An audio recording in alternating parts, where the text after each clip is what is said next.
जय जगन्नाथ। प्रतिवर्ष परंपरा प्रकारे माघ पूर्णिमा दिन श्रीमंदिर रत्न सिंहासनस्थ श्री विग्रह मानकर गज उद्धारण बेश अनुष्ठित होता है।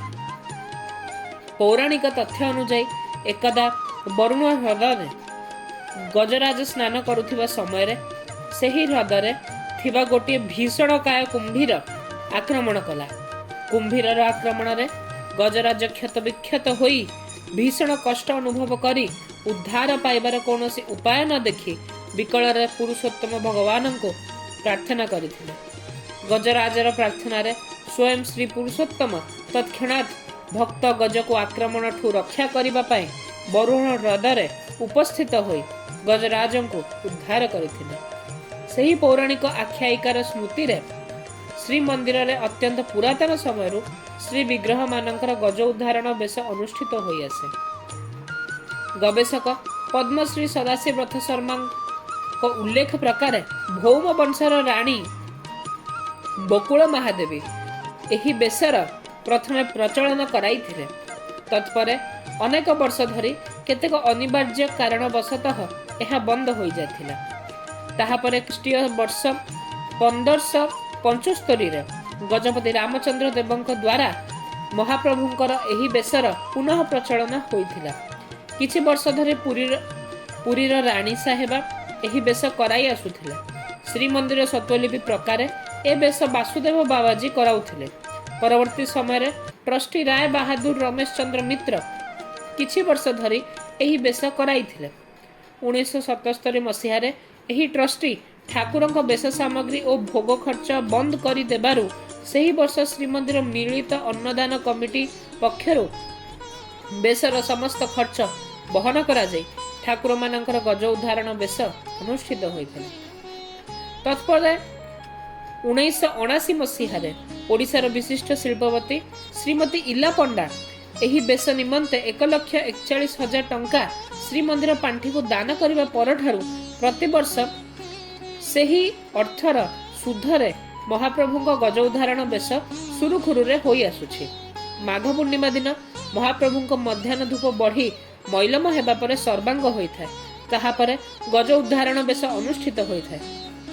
ଭିତର୍ଚ୍ଛ ତଳିଚ୍ଛ ପୁଷ୍ପାଳକ ନିଯୋଗ ଖୁଣ୍ଟିଆ ଓ ମେକାପ ସେବକଙ୍କ ମାଧ୍ୟମରେ ଏହି ବେଶ ସମ୍ପୂର୍ଣ୍ଣ କରାଯାଏ।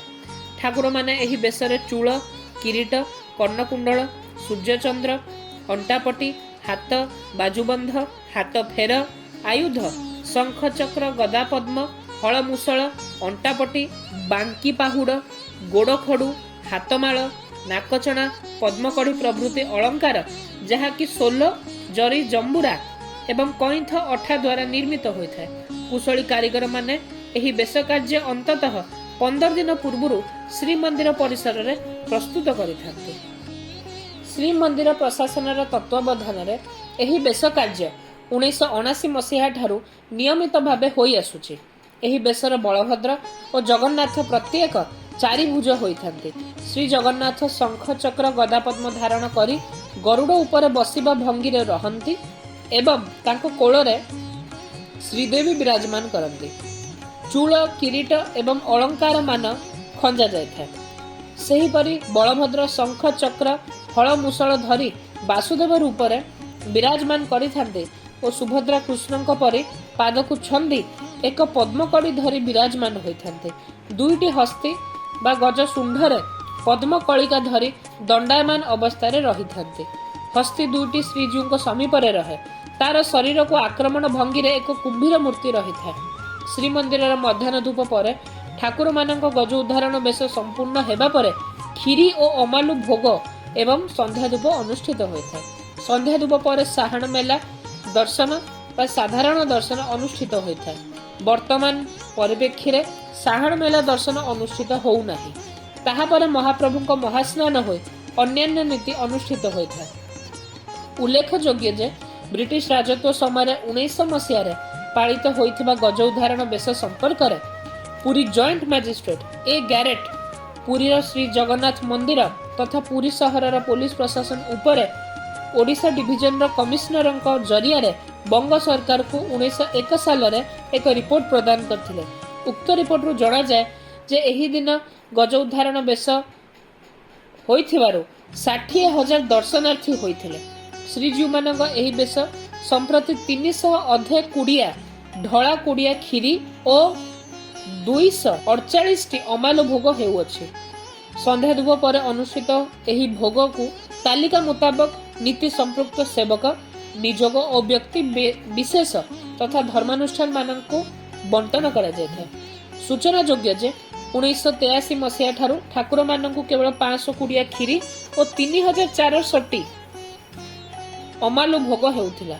କାଳକ୍ରମେ ବେଶ ଖର୍ଚ୍ଚ ଅତ୍ୟଧିକ ହେଉଥିବାରୁ 1987 ମସିହାରେ ଏହି କ୍ଷୀରି ଓ ଅମାଲୁ ଭୋଗର ପରିମାଣ ଏକ ନିର୍ଦ୍ଦିଷ୍ଟ ସଂଖ୍ୟାରେ ହୋଇ ଆସୁଛି। ବିଶ୍ୱାସ କରାଯାଏ ଗଜ ଉଦ୍ଧାରଣ ବେଶ ରୂପୀ ଶ୍ରୀ ଜଗନ୍ନାଥ ମହାପ୍ରଭୁଙ୍କ ସମ୍ମୁଖରେ ଶ୍ରଦ୍ଧା ଭକ୍ତି ଓ ବିଶ୍ୱାସର ସହ ଗଜେନ୍ଦ୍ର ସ୍ତୁତି ପାଠ କଲେ ବହୁ ପୁଣ୍ୟାର୍ଜନ ପୂର୍ବକ ଦୁଃଖ କ୍ଲେଶ କ୍ଳିଷ୍ଟ ସଂସାରୀ ମାନେ ଶାରୀରିକ ତଥା ମାନସିକ ବହୁ ଦୁଃଖରୁ ରକ୍ଷା ପାଇଥାନ୍ତି। ଜୟ ଜଗନ୍ନାଥ।